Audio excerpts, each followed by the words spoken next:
Hey guys, what's up? It's Phoebe, and this is Mike. He's the station owner. I am a DJ at Alternative Twist Radio, and today we have a special guest, our second artist spotlight featuring Marcus Casburn. Well, thank you, Phoebe. It's nice to be here.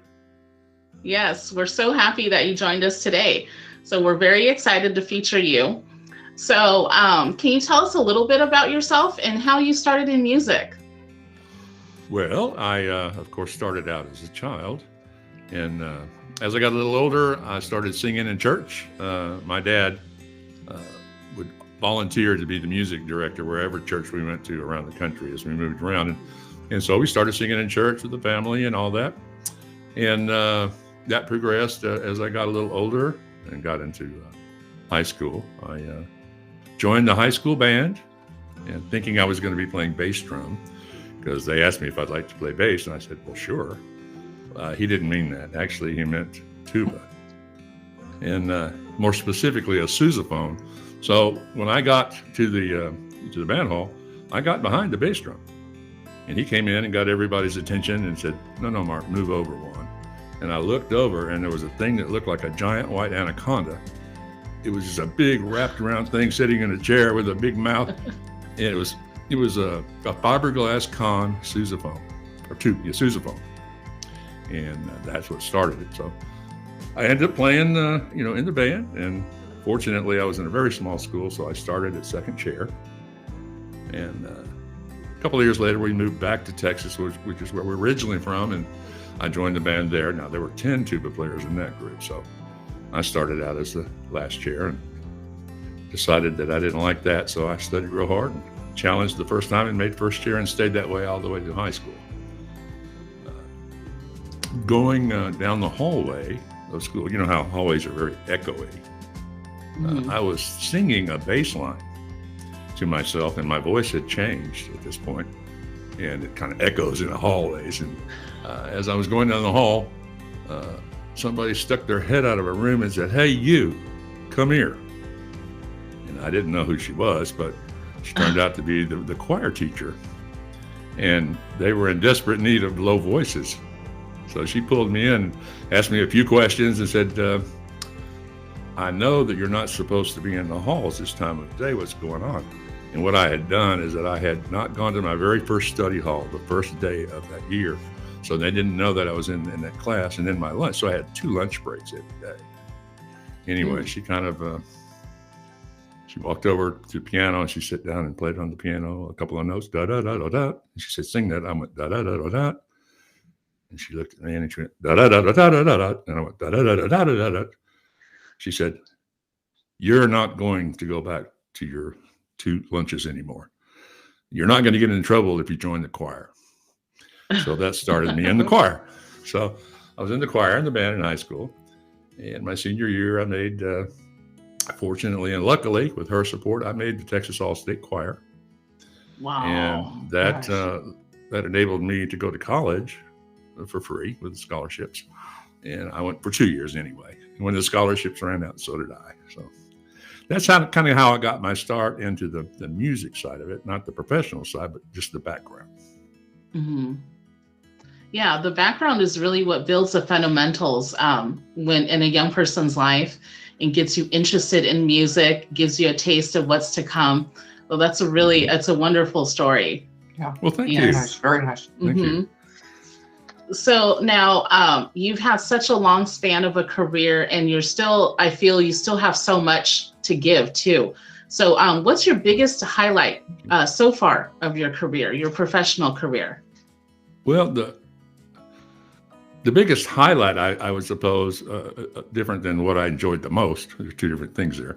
But the biggest highlight for me was that I know that my grandma used to always say to me and my cousin Terry, who you'll hear more about later, her dream for us was to be on the Merv Griffin show. Most people won't know what that is, but some of you older ones might. Well, that never happened. that never happened. But I moved to Vegas for a month back in 1989 and ended up staying there like 26 years, 24 years, 26, somewhere in there. Wow. But while I was there, I just played, and I got extended a couple, 2, 3 times, and ended up playing this nice little restaurant called the Carriage House, which is on the 9th floor of a building that overlooked the whole strip. A real nice restaurant and piano bar. And while I was in there, somebody walked in with a phone. It's one of the early cell phones. And I said, "Who's that? What's that?" And he said, "Somebody's listening to you." I said, "Oh, okay." Well, later on, come to find out, somebody was. Well, the next night, a lady came in with him. I didn't know who she was, but she came in and listened, didn't say anything. The night after that, the music director, the drummer, and the bass player from Wayne Newton showed up, and the piano player sit down right in front of me. And they came to listen to me. Wow. And as it turned out, what they were looking for, what Wayne was looking for, Wayne Newton, by the way, so I mean, he was looking for a bass singer. He could hit a certain low note, which I could do very easily. And so I recorded that note for him, along with another song or two, and sent it back with them. And then a few days later, they came and said, "We'd like you to come see the show." And I brought my girlfriend, who I'd met at the Carriage House, by the way. And we went and saw the show, and I was really impressed, at the whole production, 36-piece orchestra and him out front, and at the Hilton, the showroom at the Hilton in Vegas. And I decided, well, I think I'll do that. Well, as it turned out, I did. I joined him as a bass singer. The second week from then on, I was the announcer and the bass singer. And then I was a featured vocalist, bass singer, and announcer. And then ultimately I ended up playing piano as well. But my father got to come see me there. And for me, that was nice. That was just about the best thing that could ever happen. He got to see the show up front. The next night he got to come see the show from the wings. And that validated me. Of course, he always supported everything I did in music. And, but for him to be there and see that was just nuts. Of course, from that point on, I got the chance to go in the Grand Ole Opry and the Arsenio Hall show and Nashville Now, and travel all over Canada and the United States and not have to schlep any equipment at all. It was all set up for me. So that was kind of neat. So I mean, that was probably the apex of my performance career, at the time. And it was fun days. That's amazing. I can't imagine how many celebrities you've met, how many people you've met, and interesting people as well. It's amazing how many people you meet in the green room at the Hilton at a Wayne Newton concert. I mean, they're just coming in and out of like. One time I was there, and Bear, his name is Bear, who was Wayne Newton's do everything guy. He came up to me and said, "Mark, there's somebody in the audience and Wayne doesn't know him." And he said, "Do you know?" And I told him who he was. And so he could announce who, at the show, which he always liked to do. And he came back afterwards, and he was one of the only 2 people that I ever asked for an autograph. I asked him for an autograph. Wow. He wrote on a card, "What a voice you are," and signed his name. And that just blew me away, Wow. But yeah, we met a lot of people. Yeah. I'm sure you can write a book about your experiences, and it would sell out real quick. Oh, I don't know about that. It might not get the right rating. Nowadays, there's all kinds of different topics. I'm sure it would be very, very interesting and a fun read. Yeah. Well, it would be yes. Something.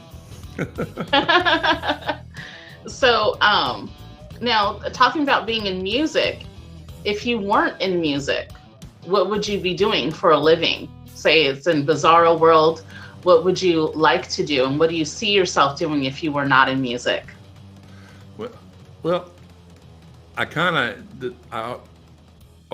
this is what, I guess this is probably what would have happened. After college, I started working in sales, door-to-door sales of a club that was out there at that time. I think it was called Club America or something. And it was a dining, entertainment, and travel club. And it looked like pretty easy thing to sell because I really wanted to. When the first time the person came and did it in our room, I didn't have the money to pay for it, but I said, I think I can do what you do. And it looked like fun. So I started doing that.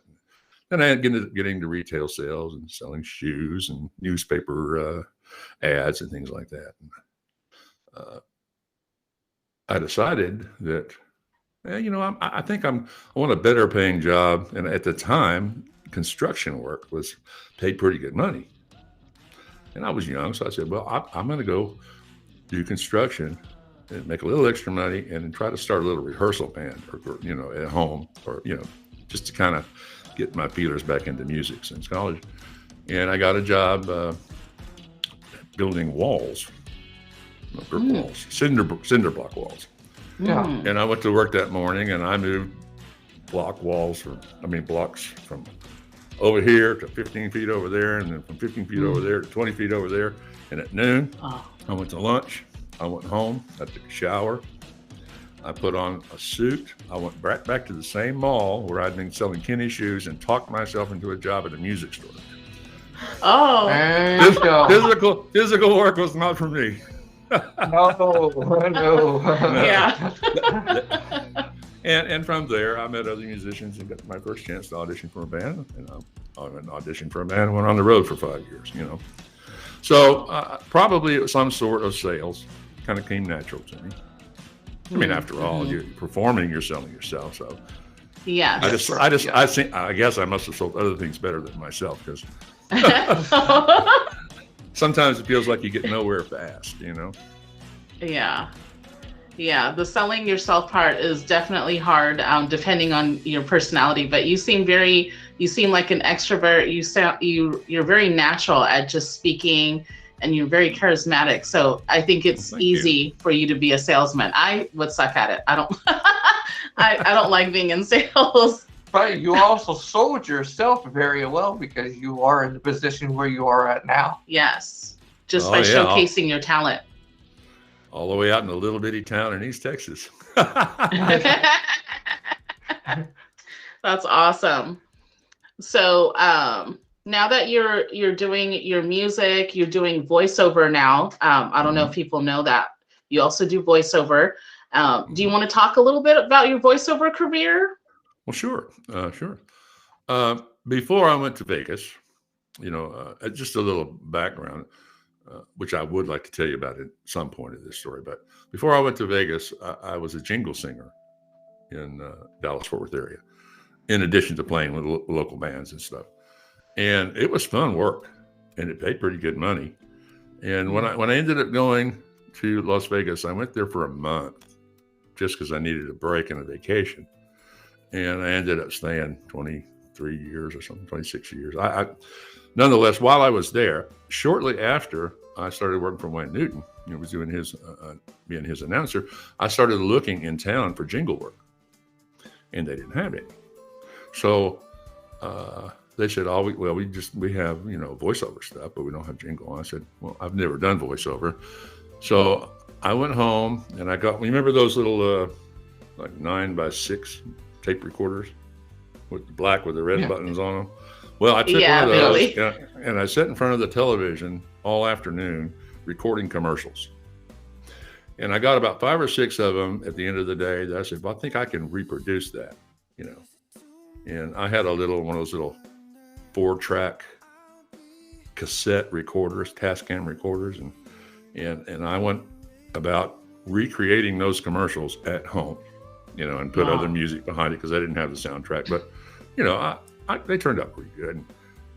I thought anyway. And I sent them off. I sent them off to the local places around town. I sent a copy of it to my cousin, and my cousin Terry, and he listened to it because he was in the jingle business still in writing jingles by this time, in Dallas. And he listened to all of it, and he said, well, there's one of them I think you should take out. I said, what was that? He said, well, I had done one little thing. This is CNN, And he said, yeah, you need to take that out. Little campy, I said, well, it's too late. I'd already sent it out. Well, ultimately, I ended up getting a call to do a commercial. Somebody called me up and said, hey, Mark, can can you sound like James Earl Jones? Oh. And I said, well, sure. You know, he said, well, come in. He gave me 2 days, 2 days from there. So I went out to, I guess it was Blockbuster Video at the time, because they're not around anymore either. And I rented 2 or 3 James Earl Jones movies, and I just watched them and tried to imitate his sound. And I went and did the commercial, and it kicked off my whole entire video career. Oh, so nice. Very nice. And that was that. It was that little bit. Sorry, Terry. It was that little bitty. This is CNN that did it. Isn't that funny? So it's what always Jerry the little thought, stuff that makes changes, I think, in your life. Little bitty terms and little bitty tweaky things. yes. Maybe this will be another one. Hey, you never know. We make connections in life. Yes, it's very exciting. We're on the cusp of right now, Marcus. I'm telling you, we just discovered something this morning that we're interested in bringing a lot of our artists along the ride. So it is very exciting. Mm-hmm. Yes, and we'll be discussing more. So where do you see yourself going or doing in the next 5 years? Well, I'll still be around. Number one is the first goal. Mm-hmm. And I during the last 2 years, during COVID and everything, when everybody was kind of locked down, it wasn't so bad here where I live, but we were still locked down for a while. And I started dabbling with video work. I had never done it before. And of course, we had a lot of time on my hands. And so what started me was I had my little laptop one night after having a few cocktails, and I rewrote the lyrics to a song called Walk On By, which was a great old standard. If you see me walking down the street and I start to cry each time we meet, walk on by, it goes like that. But I changed it all to the COVID thing. And like, if you see me walking down the street and I start to each time we meet, and I didn't even know if my face was in the camera, because I'd never used a laptop, but I had all kinds of funny words about all the stuff that was going on. And I posted it, and everybody went crazy over it. They just loved it. There was no effects. It was at night. You could tell I'd had a drink or two, but they didn't care. And so I went, this is kind of fun. So I invested a little bit of money in a program to edit video. And I started, it was close to Christmas by this time. And I had recorded a Christmas album some time ago. And like Christmas songs never go out of style, Right. And so I started putting videos, I did 3 of them that year, to old standard Christmas songs. And they went over really well. And I got better and better each time. So I've continued to do that. I did it again this year. That's how Ann saw one of them. Maybe even the last one that I did this year. She might have seen that in her circles, which started this interview process. But yes, it was fun, and I really enjoy it, and I'm getting better at it all the time. So I'm going to continue to do that, and I'm going to continue to work on the weekends. I work Friday and Saturday at this nice Italian restaurant on Lake Hawkins out here in East Texas. I've been there 11 years now. Wow! Just kind of, I retired and moved back into this area 11 years ago, and decided I didn't want to sit on the porch all the time, or at least give my wife a break. So I went out. And I got my fingers back in shape a little, sang a little bit, and I went out and auditioned one time. And the guy says, "We'll come out this weekend and see how it works." And I've been there 11 years, so it's a perfect retirement gig. I put my nose to the grindstone 4 hours a week. Wow. That's it works great. out really nice. Very generous people live out in this area, so good. My little retirement plan bowl is gets a lot of activity, which is kind of nice. That's good. But I'm going to do that, and then continue to work on other music projects or video projects, and just try to have fun with it. Yes.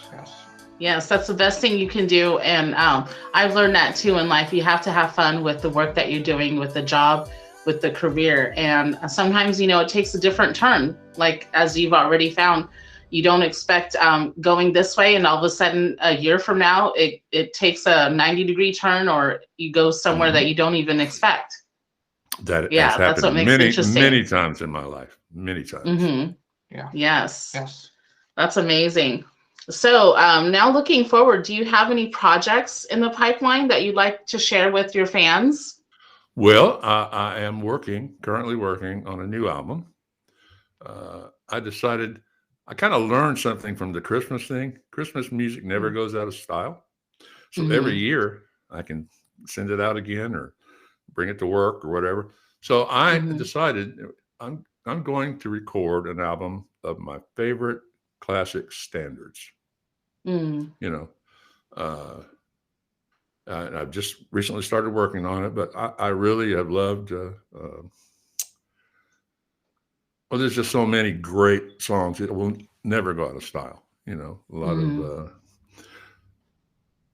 I don't know that I can, they're not my songs, so I can't really market them, but at least my friends will get to hear them, So I've started doing that, and I'm working with my cousin Terry, who also is a wonderful musician, and him and I are actually oldest sons of twin brothers, which is kind of fun. Wow. We're like Mutt and Jeff, I'm big and lumbery, and he's little and spry, but both of us ended up in the music business. Our fathers were both musicians. They played piano. They learned to play piano as children together, sitting side by side on the piano, and they got good at it. And they ended up playing and performing their whole lives while working regular jobs, Wow. So they were both in the aerospace and space industries, and then just went around and played. They played anywhere they could play for free, for fun, And so both Terry and I didn't have an issue about wanting to be in music. Our dads wanted to be in music and were in the aerospace industry. We were in music and wanted to be in space, So I got real close in the 80s, by the way. I barely remember it, but I barely remember the 80s, but it must have been pretty spaced. That's all I can figure. Wow. What happened there? How did you come that close to being in space? No, I said spaced. Oh, you remember the 80s? There was a lot of stuff going on back then. I don't remember. I was very small. I don't remember. Let me we'll cut that part. Or so they tell me. There was a lot of things. No, yes. We partied pretty hard back then. Oh my God. Maybe we'll keep that part in. I don't know. Well, yeah, keep part of it if it works. Space, going into space. Oh my gosh, that's too funny. Oh man. Okay, sorry. Back on track. Yes, back on track. Let's see. That's great. So let's see here. What is your favorite genre of music to perform and to listen to? That's a tough one. I have always had a schizophrenic approach to music. I mean, all the bands that I played in were variety bands. If we would go on the road and we went to Abilene, we had to play a lot of country music. But if we went to Dallas or another city, we had to play a lot of other kinds of music. So I ended up playing all kinds, and I ended up liking all kinds, I mean, if it's tasty, let's put it that way. I mean, in all kinds of music, there's good and there's not as good. But I do appreciate just about anything. I mean, from concert music to opera. I was an opera major in college, for a couple of years. And didn't do anything with that, but I learned to appreciate it, But I like it all. I really do. That's good. Any particular one, though, that you like the most out of all of those? Any particular one? Well, yeah, probably. I kind of lean more to R&B. And a jazz R&B combination, but because doing commercials and having different character voices, I've learned to sing in all different styles, and and they're not fake to me because I'm a Texas guy. So when I sing country music, it sounds country.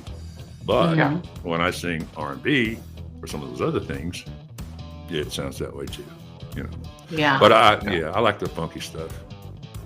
That's good. Yeah. I love jazz. We've had a lot of instrumental jazz artists on our station. So that's good that you like jazz and R&B. Yes. Yeah, I do. Yes. So outside of music, tell us something about yourself that people don't know. A little fun trivia fact, maybe, if you will. Well, it's not. Depends on what part of the country you're in. If you're in Vegas, you might know this, but if you're out here, you might not. But in the middle 90s, I retired from music. I decided to just after, in my early 40s that I needed to learn another skill. Just in the event that things didn't go as I had planned, So I stopped playing. I realized that in order for me to learn something new, I couldn't fall back on the playing, which is so easy to do. So I didn't play a note for 5 years, and I got involved in the Las Vegas real estate market. And I got my license, and I did that from about 1994 until I retired from it in 2010.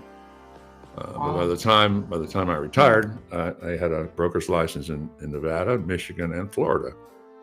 And did quite well. So ended up being in sales too for a while there, Then I retired in 2010, came to East Texas, where most of the generation before me, my dad and uncles and aunts, they all moved out into this little pretty area of East Texas, rolling hills and pine trees and lakes, and not city life at all, And I came out here and just reorganized my whole life. I was pretty young. I was only 55 at the time, or 56, but just kind of changed everything and just relaxed from the go, that high lifestyle, and it found a really happy spot, Yeah, and just enjoyed nature in itself all the way through. Yes. Well, I'm looking out of my back window right now, and there are cows in the field. Right there.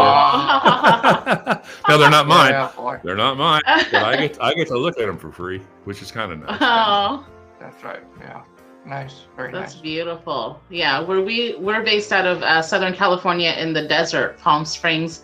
So what we're looking at is desert. Yeah, lots of sand. Been there many times.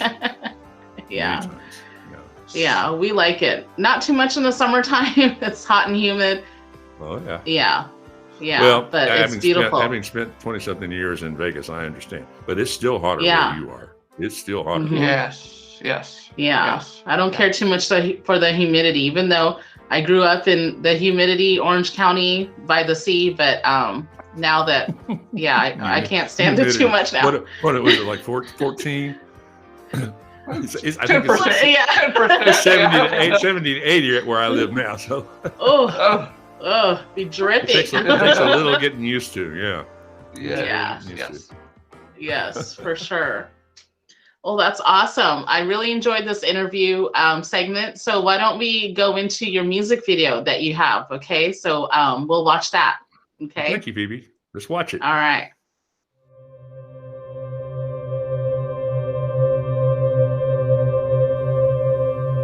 The world was changing.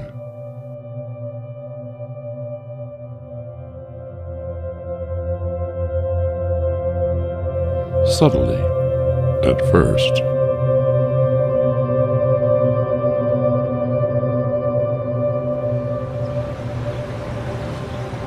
From bustling crowds in the marketplace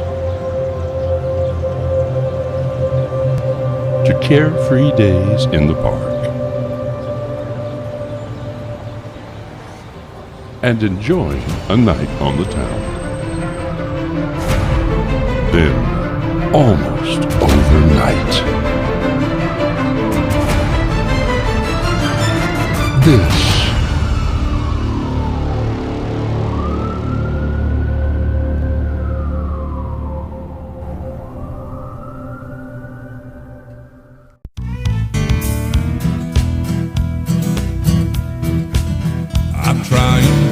very hard to make a difference, but I don't get far, because I am only one gonna take this cause, shout it high from the rooftops, gonna sing this song to the people of Mother Earth.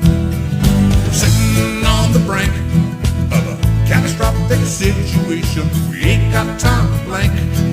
We better think of something soon. We better think of something soon. The land of milk and honey is not in one place. It's in the hearts and minds of people all over the world. Let's wage peace forever for the sake of the children. Let's all put aside our destructive, selfish ways. We're standing on the ledge. Some may call it Armageddon. We're pretty close to the edge. We better think of something soon. We better think of something soon. Muslim, Christian, Buddhist, and Jew, Hindu, all the rest atheists too. Black, brown, yellow, red, white. Think a little bit and stop the bullshit. And if we work together, we can make a difference, and we will go far, because we're not the only ones gonna take this cause, shout it high from the mountains, gonna sing this song to the people of Mother Earth. We're sitting on the brink of a catastrophic situation. We ain't got time to blank. We better think of something soon. We better think of something soon. Cause we're standing on the ledge. Some may call it Armageddon. We're pretty close to the edge. We better think of something soon. We better think of something soon.